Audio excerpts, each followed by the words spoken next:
سلام تعنا بالليل زخبركم تخطاتلتي تلفزيون دبصيان تግራይ ዕለታው ዜና ነው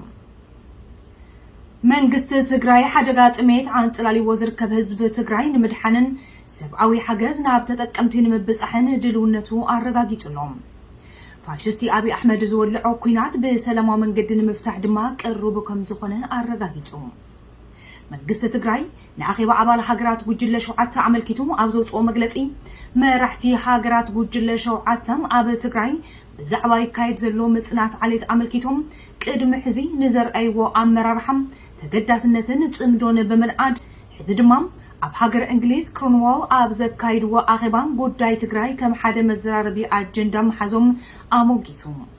መንግስት ትግራይ ድሌት ኩናት ከም ዘይነበሮም ይሁን ደአምበር ፋሽስቲ አቢ አሕመድ ውልቀ መላኺ ኢሳያስ አፈወርቅን ተስፋሕፋይ ሓይሊ ትምክሕቲ ክልል አምሓራን በሓባር ኮይኖም ህዝቢ ትግራይ ንምውራር ሽሾ ሰራዊቶም ናብ ዶባት ትግራይ ከም ዘንቀሳቀሱ ዘዘኻኸረ ዝመግለጺ ፕሬዝዳንት መንግስት ትግራይ ተጋድላይ ዶክተር ደብረጽዮን ገብረ ሚካኤል እቲ ሽዑ አንጸላልዩ ዝነበረ ደመና ኩናትን ሓደጋን ማሕበረሰብ ዓለም ንኽፈልጦን መራሕቲ ሃገራት ድማ እቲ ሽግር ብሰላም ንምፍታሕ ንክሕግዙን ደብዳቤ ከም ዝለኣኹ ኣፍሊጦም መንግስት ትግራይ እቲ ፋሽስቲ አቢ አሕመድን መላፍንቱ ዝኾኑ ሓይልታትን ዝወልዕዎ ኩናት ብሰላማዊ መንገዲ ንኽፍታሕ ቅሩብ ከም ዝኾነ ደጊሙ አረጋጊጽሎም ኣብ ትግራይ ንኣዋርሕ ሰባት ብጥሜት ክሞቱ ከም ዝጸንሑ ዝሓበረ ዝመግለጺ ሰብ ስራሕ ጥሜት ድማ ከም ዘይተርፍ ኣፍሊጡ እቶም ወረርቲ ኮነ ኢሎም ብዝፈጸምዎ ዕንወትን ስርቅን ህዝብ ትግራይ ብዘይቀለብን ዘርእን ከም ዝተረፈም ከፍቱ ከም ዝተዘመታን ናውቲ ሕርሽኡ ድማ ከም ዝዓነወን ዘዘኻኸረ ዝመግለጺ ወተሃደራት ፋሽስቲ አቢ አሕመድ ባዕዳዊ ሰራዊት ውልቀ መላኺ ኢሳያስ አፈወርቅን ሓይልታት ትምክሕቲ ክልል አምሓራን ሰብአዊ ሓገዝ ናብ ህዝቢ ትግራይ ከይበጽሕ ከም ዝኸልከሉ ኣመልኪቱሎም ማሕበረሰብ ዓለም እዞም ወረርቲ ይፍጽምዎ ዘለዉ ግፍዕታት ጸጠው ንምባል ሰብአዊ ሓገዝ ናብ ተጠቀምቲ ብትኽክል ንኽባጽሕን ባዕዳዊ ሰራዊት ውልቀ መላኺ ኢሳያስ አፈወርቅን ሓይልታት ትምክሕቲ ክልል አምሓራን ኣብ መሬት ክረጋገጽ ብዝኽእል ኣገባብ ካብ መሬት ትግራይ ከይወዓሉ ከይሓደሩ ምውጽኦም ንኽረጋገጽን ተሪር ስጉምቲ ንኽውሰድን መንግስቲ ትግራይ ጸዊዕሎም መንግስቲ ትግራይ ሰብአዊ ሓገዝ ናብ ተጠቀምቲ ንምብጻሕን ብሚልዮናት ናይ ዝቁጽሩ ወገናት ህይወት ንምድሓን ኣብ ዝግበር ጻዕሪ ሙሉእ ምትሕብባር ከም ዝገብር እውን ኣረጋጊጹሎም ኣብ ትግራይ ጥሜት ከም ዝተኸሰተ ውድብ ሕቡራት ሃገራት ብወግዒ ኣፍሊጦሎም ምክትል ዋና ጸሓፍን ሓላፊ ሰብአዊ ሓገዝን ውድብ ሕቡራት ሃገራት ማርክ ሎውኮክ ኣብ ትግራይ ጥሜት ከም ዝተኸሰተ ብወግዒ ተዛሪቦም እዚ ጥሜት ተኸሲቱሎም እቲ ኩነታት ካብ ትሕዚ ዘለዎ ክገድድ እዩ ከም ዝበሉ ቢቢሲ ጸብጺብሎም ኣብዚ ሕዚ እዋን ኣብ ትግራይ ሓደገኛ ዝኾነ ኩነታት ጥሜት ከም ዘሎን ብሰንኪ ድማ ሰባት ክሞቱ ከም ዝኽእሉን እቲ ጸብጻብ ሓቢሮም ፕሮግራም ምግቢ ዓለምን ካልኦት ትካላት ውድብ ሕቡራት ሃገራትን ኣብ ጥሜት ዝርከብ ህዝቢ ትግራይ ንምሕጋዝ ህጹጽ ስጉምቲ ንኽወሰድ ጸዊዖም ኣለዉ ፋሽስቲ አቢ አሕመድ ተስፋሕፋሕቲ ሓይሊ ትምክሕቲ ክልል አምሓራን ውልቀ መላኺ ኢሳያስ አፈወርቅን ብሰንኪ ዝፈጸምዎ ወራር ኣብዚ ሕዚ እዋን 5.5 ሚልዮን ትግራዋይ ንጥሜት ከም ዝተቃልዐ ዝሓበረ ዜና ቀዲ መንቀሊ እዚ ሓደጋ ጥሜት ድማ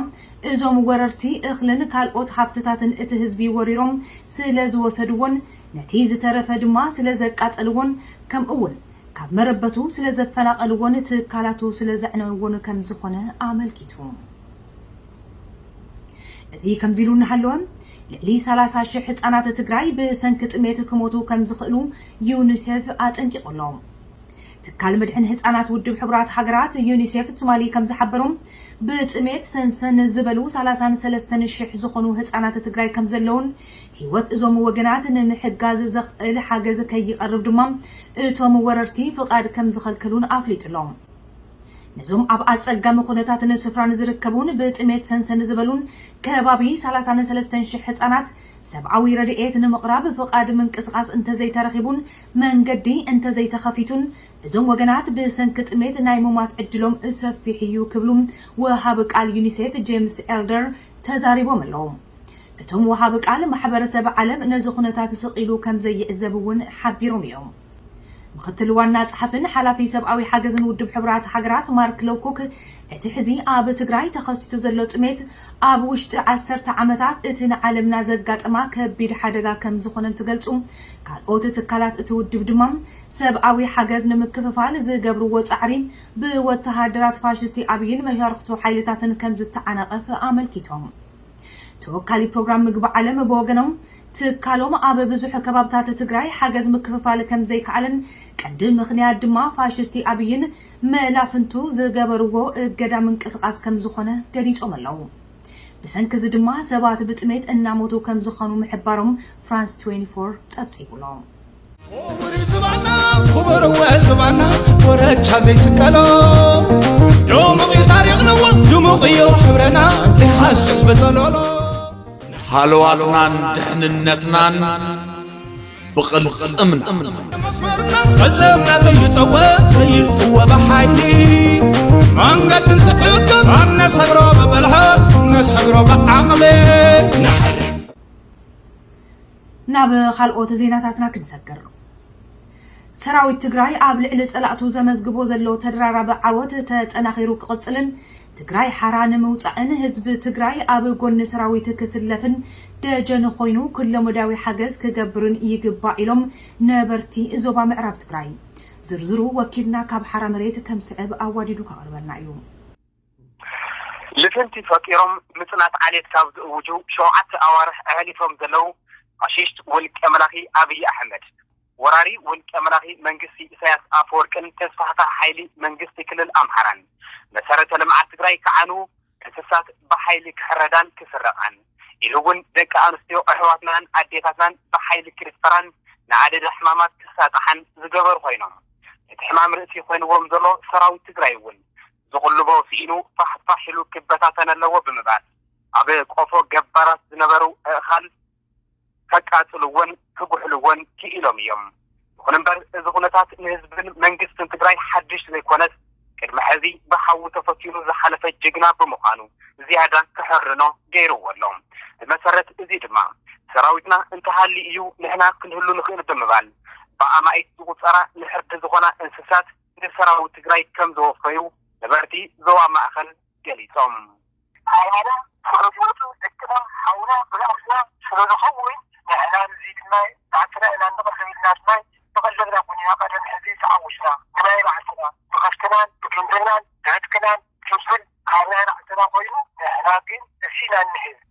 ورانا شعرنا نعطونا عايش لكن سنوش احنا نزل أجماعة تيكن وكنيلو ترى سمعنا كلنا قر ناس الحريقنا نحن كنت ركشنا من الشراوي وقلتنا بكنزنا حيواتنا للعيلة نحن عشداوي سمعنا ينجعفو أحنا مترحيلة أشوف مجلسة لتكرار مرحي نصاب الشيط قيني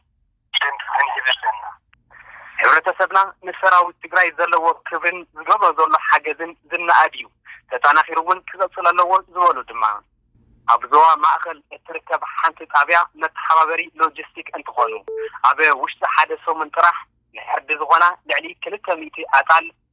320 ዝኾና ደራሁን ካልኦት ንዋትን ንሰራዊት ትግራይ ከም ተበርከተ ሓቢሮም كتابنا تركز على حقيقتنا قبل زي تقرأ مكلاكيا سراوت مالتي وقالنا كيف تناقلوا كلا يوصلوا نتعرف نتعرف كيرمصا نتعرف تركز على صحتنا فرعي عملت كسافزي أو كدما يصير مالتي ميتو كنتو ميتو متعرف زي تقرأ سراوت كمان تناقل مالتي أو كدما يصير أو كلا يصير كنا بالاتحاد يبي مدى سكون مثل تصل قدرات أكثر طوري كنت أرجع من هذا الجروب التومر الجميع كان تركيا سراوت مالتي هذا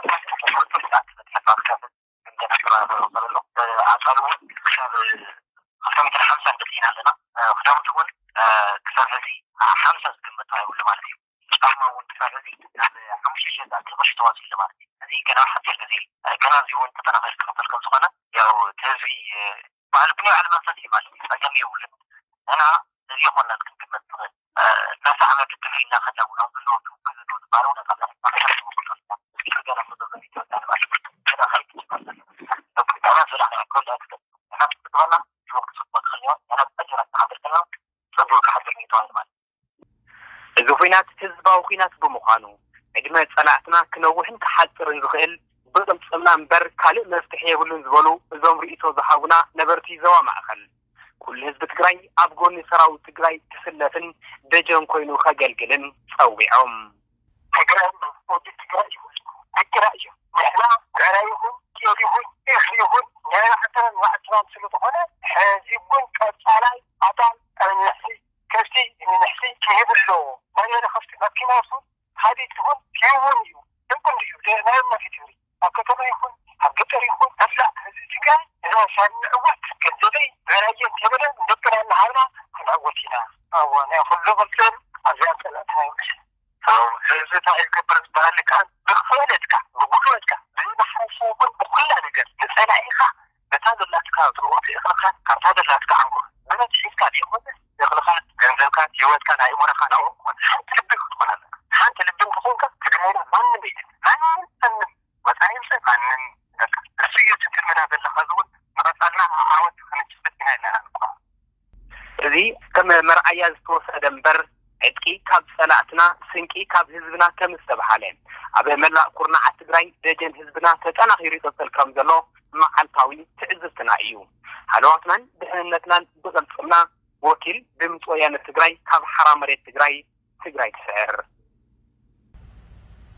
ፋሽስቲ አብይ አሕመድን መላፍንት ዝኾኑ ሓይለታት ወረርትን ኣብ ልዕሊ ህዝቢ ትግራይ ዘይፈጸምዎ ግፍ የለን እዞም ጸላእቲ ንህዝብና በጥሜትን ጥይትን ከንጽቱ ለይትን ቀትርን ይረባረቡለው ነቲ ዝተረፈ ድማ ተካላት ጥዕንኡ ብምዕናው ሰኣን ሕክምና ንኽመውት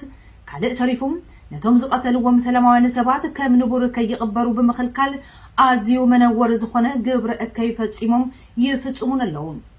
ኣብዚ ጉዳይ ዘድሓበ ጸብጻብ ወኪልና ኣክሊሉ ሓይለ ሚካኤል ካብ ሓራ መሬት ሊእኽልናሎ ከም ዝስዕብ ክቐርብ እዩ ኣብቶም ዝሓለፉ 6 ወርሕ ፋሽስታዊ ስርዓት አብይ አሕመድ ዘራያት ኣኻኺቡ ህዝቢ ትግራይ ንሓንሳብን ሓዋሩን ካብ ገጸ መሬት ንኸጥፍእ ዘየሳወሩ ኩናት ዳርጋ የለን ምባል ይከኣል ግፍዐኛ ሰራዊት ኢትዮጵያ ብሰራዊት ሻዕብያ ተላፊኑ ድማ ኣብ ልዕሊ ህዝቢ ትግራይ ወፍሪ ምጥናት ዘረዓ ዓሚሙ ማእለያ ዘይብሉ ግፍዒ ይፍጽመሉ ግፍዒ ዝልካውጦ ይከኣል هذه ناب 6-7 عبرها صاحب بيت قورني خيط قبر صاحبه عبرها تدور من الكوفات المينا زمازيا بتاع موز بزمته سراوت ناكل يوم ما يترانا ما عبي إنه سراوت لما موزه وبور ودوداب ودي فينا وقت أحد يخطله مخطط وهو بدأت يسوى ويجي أفتح السوق بسن كتبودات كل حديث لا تام بتخاف نيره شؤون يتعبر كافينا دارجا بيننا بسكرشان مسؤولية من قدرت نعوار تعجم تكالات عنا سنكتهم أرمينا وبحر السلابة وسراويت أبي أحمد إيتاس أفوركن قال يوم تعد يوم بدرجات نفرتن كبر تبرة المستوى وجناس جمام ذركابات قالوا تحكمنا كرهبا أي قالوا بيبلو قدياس تكشعين كبت تتخيل كقفنيرو أو فريحنا بوينيرنا أو بديفريتنا يودق بلعبنا يودق بفتنا يودق نيرو شو تو لكني أو دمي سكت نيرو أو توكس توتو مسألة لما نميلي كيدي مسافر كيدي سبتوي متوم وسيدو مدهنا نيرا شاو كاو هاتين أو اللي لكني كونفين تولنا يبدأ نتأخر هاتين يجو ثقافة حلو بلسيجو كاو عندما إن كونفي مكرنا يجو جن زور سايكونن إيه كمان نحن يركبتنا بمنجدي اللنيا منجدي ونيلن سبوني عين غرن كاو جن لا أريه كمان نوصلوا تواهلو نسوا بالزيت على أكيو نيرو بقى كنت معك كونفي هديرانيها دعتا سأنر دعتا يوميتا سراوت شعبيان سراوت فاشتاو أبي أحمدن نصوحان زيقاتات كان فيلم كبعو ننو برسنا سرعات كبري زفك حلنا يتعدلون سراوت قفي عندنا التحين دراخا زي تقورلو دراخا خي تقورو وزبهالنا عفخان ده هدنقا قالنا أنا عليكم لكم زلغو بدك أيو معرفة هذا مش تشبيه أوصل كتأورو بنت غني اللي عليه بن 3 واحد زاكل هدنا نورتين جزاين كذلوا دورين مثل نورت مش مضاعف بنا كسوحة في إنسان كذا حدا تبغى كيدون يا تأويرو سلطان حنين تأويرو أبرام بخندقيه وبفعل إذا أكل ده تأويرو هو هذا أمو يسألني بفعتاتنا يريو على كل البلد بفعين حزبتك هاي كاب دوري دولو مع ناقص سلعة سلطان ولكن مكرجاج تدع بينه تكانكم ممارسي قالسن يا يبلو وتوم قديات يفعلوا تفكير زغون وجنات كانت والله بلورته بلورته والله تفعلوا من العزيز مدفنهم على الميت بس أنا قاعدة فيه جزء الدينار من مفتاح زي عاوز نفرق تقين لو عاوز تنفذ تجاربي إذا تقالسك هل كاد من هنا تقولنا عمنا ولا هدينا هنا ويودينا أنا ذات هشنا بس هذا لنا نوصلنا تقاسي أنت زي عقدنا يوم سلام وي نحرسن خبرك وين هلني أنا ما علي هذه من صحبه الآن قل عنيرني يا والله عايزني ما تبغى كيد تقاسي عبد الحزوان حزبتك هاي حرانو أبدر تبدحو صلاتو نحن سابن حوارون نخبر هذا مش بشابي بركب أكيلو زميكايلين وكيل دمجانا تكاي كاب حرام لي تكراي حلواتنا نحن نتنا بغل سمنا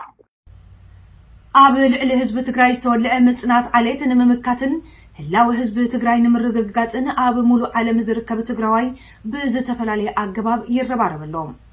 ብዙሓት ተጋሩ መናእሰይ እውን ካብ ዝተፈላለዩ ሃገራት ናብ ሜዳ እናወሓዙ እንትኾኑ ኣብዚ ዙርያ ዘድሃበ ጸብጻብ ድማ ካብ ሓራ መሬት ከም ስዕብ ቀርበልና እዩ ፋሽስት أبي أحمد والكملاخي سياسة فوركن حيث استمحرا حزب تግራይ لفنتا ورات بكيادهم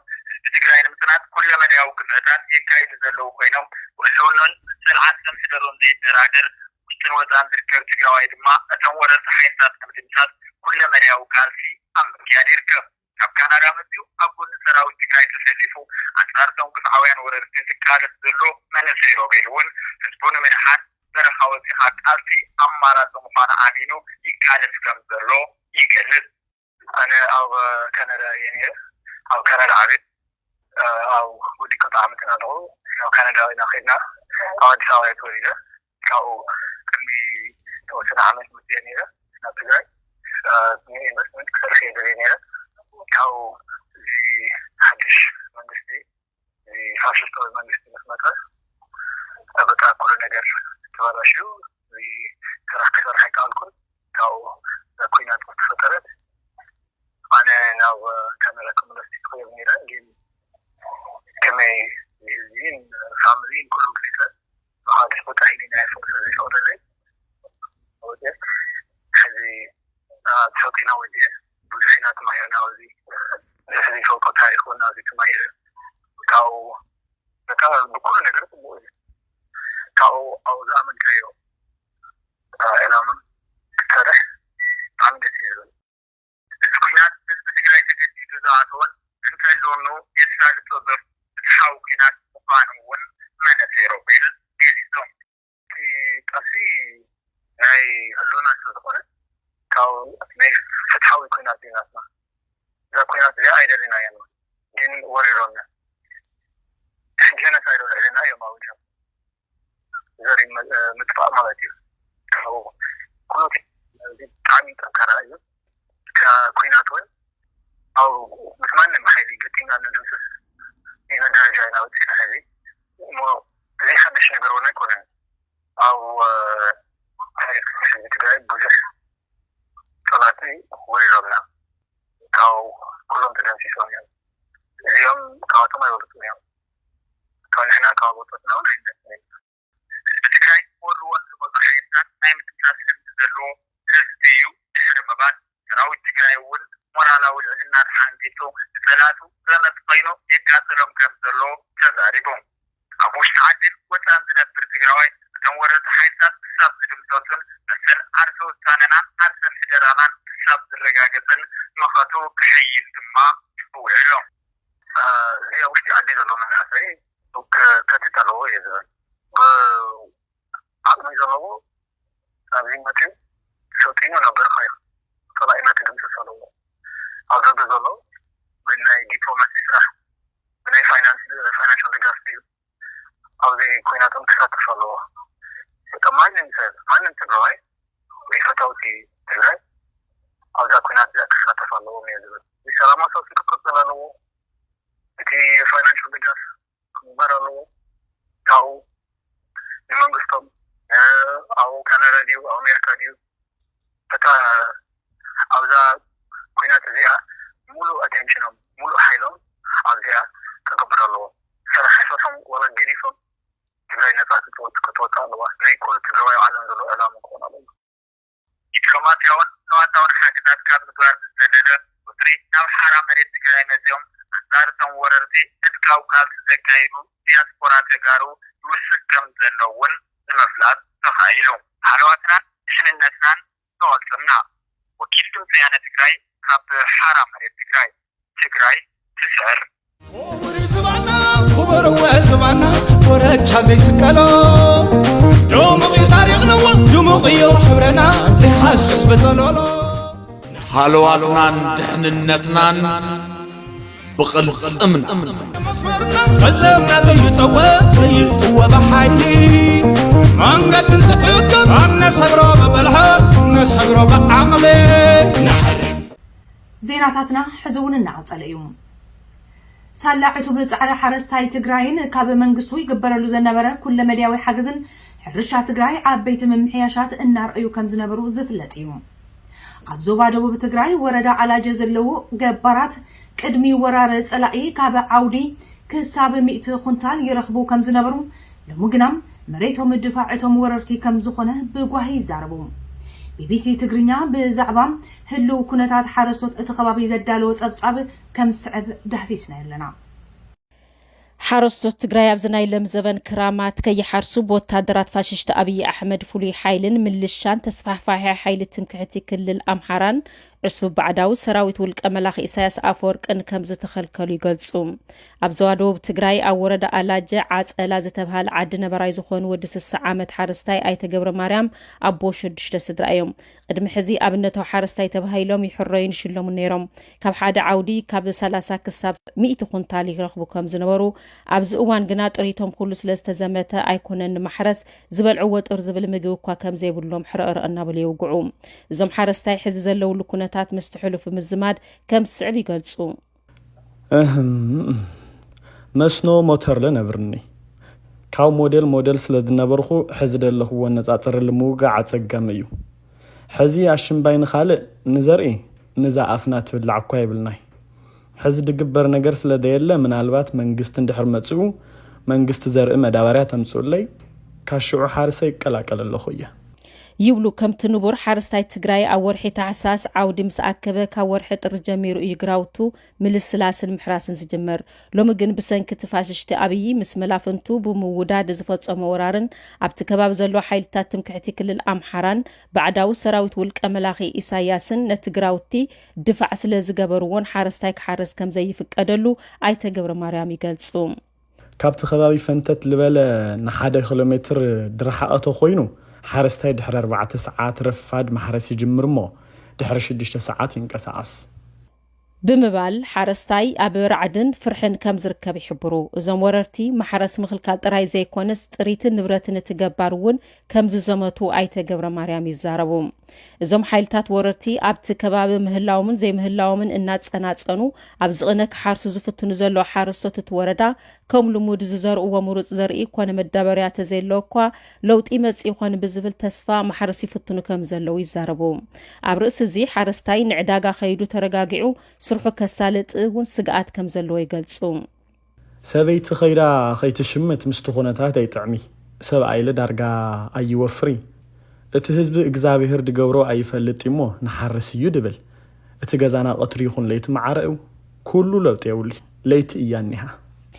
ይብሉ። ኣብ እዋን ሰላም ካብ ሄክታር ክሳብ 30 ኩንታል እኽሊ ሓፍሱ ዝነበሩን ኣብ 4 ስድራ ዝኾኑ ነባሪ ወረዳ ቦራ ሓረስታይ መረሳ ቦገኖም ብዕስለም በጣ ዝተሸገረ ሓረስታይ ዓውዲ ከየእተወ ኩና ስለዝተጀመረ ብዙሕ ከም ዝተጎዱ ይገልጹ።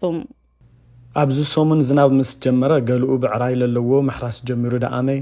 ቅድሚኡ ድተሓረሰ የለይ ሓረስታይ ኣብ ድተቆሳቐለ ናብራ እንሆ ገሊኡ መሸላል ዘርእ ምሕራስ ልጀመረ እንሆ ብዕራይ ለይውሉ ግና ሱቕ እዩ ኢሉ እቲ ልተበደለማ እንታይ ክገብር ኮይኑ ሓደጋ እዩ ይብሉ እዞም ሓረስታይ ከባቢኦም ምስ ክልል ኣምሓራ ስለ ዝዳቦ ብነፃነት ክሓርሱ ከም ዘይከኣሉ ብምግላጽ ሕዝና ደንገጽና ሕዝ መጸና ተባሃልና ኢና ንሓርስ ሕዝ ብዘይ መዳበርያ ምሩጽ ዘርኢና ንሓርስ ለለና እቲ መሬት የተላሳለሰ ስቑልኻ ኣብ ኣፍ እዩ ሎሚ ቅነ ምሕራስ ልጀመርና ካባና ወፂኦም ላብ ኣላጀ ስለ ልደየቡ እዩ እምበይ ንሶም እናሃለው ሓረስታይ ኣይሓርሲ ብምባል ገለ ሓረስቶት ኣውዕሮም ከም ዝተወሰድዎምን ሓሰሮም ከም ዝተቃጸሎምን ሓቢሮም ኣብ ወረዳ ቦራ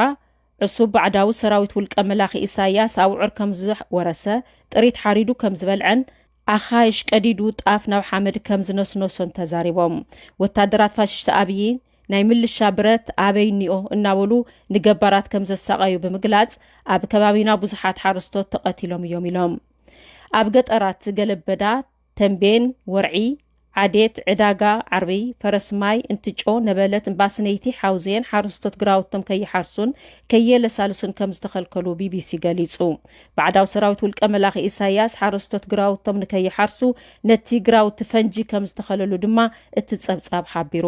ብተወሳኺ ተስፋሕፋሓይ ሓይሊ ትምክሕቲ ክልል ኣምሓራ በቲ ክልል ዝሓልፍ መዳበርያ ዘርእን ናብ ትግራይ ንከይኣቱ ዓብዪ ዕንቅፋት ከም ዝፈጥር እቲ ዜና ኣመልኪቱ ኣብ መወዳእታም ፋሽስቲ ኣብይ ኣሕመድ ምስ ተስፋሕፋሕቲ ሓይሊ ትምክሕቲ ክልል ኣምሓራ ዕሱብ ባዕዳዊ ሰራዊት ውልቀ መላኺ ኢሳያስ ኣፈወርቅን ካልኦት ግዳማውያን ሓይልታትን ብምውዳድ የካይዶ ብዘሎ ምጽናት ዓሌት ህዝብና ብጥይት ጥሜት ሕማምን ድኽነትን ከጥፍእ ሕርጊድ ይብለሎም ብሰንኪ ፋሽስቲ ኣብይ ኣሕመድን መላፍንቱ ዝኾኑ ጸላእቲ ህዝቢ ትግራይን ተስፋ ሓደ ትግራዋይ ሰገን ከመይ ከም ዝጸልመተም ዓለም ለኸ ኮሚቴ ቀይሕ መስቀል ዝሰነዶ ሓቂ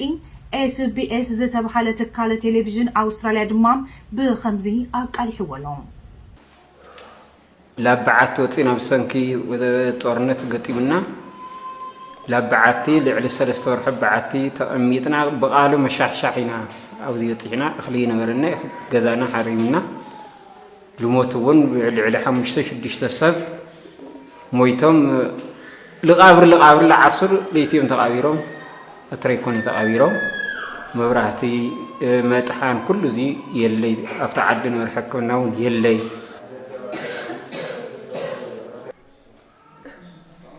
ቆልዓ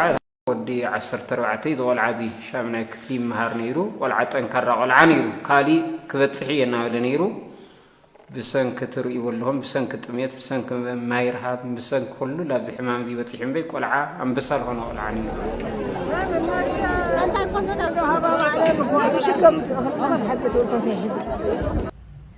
እምበኣር ከዚ ዝኸበርኩም ተመልከትና ንሎሚ ዘዳለናልኩም ዜናታት ኣብዚ ዛዚምና ኣለና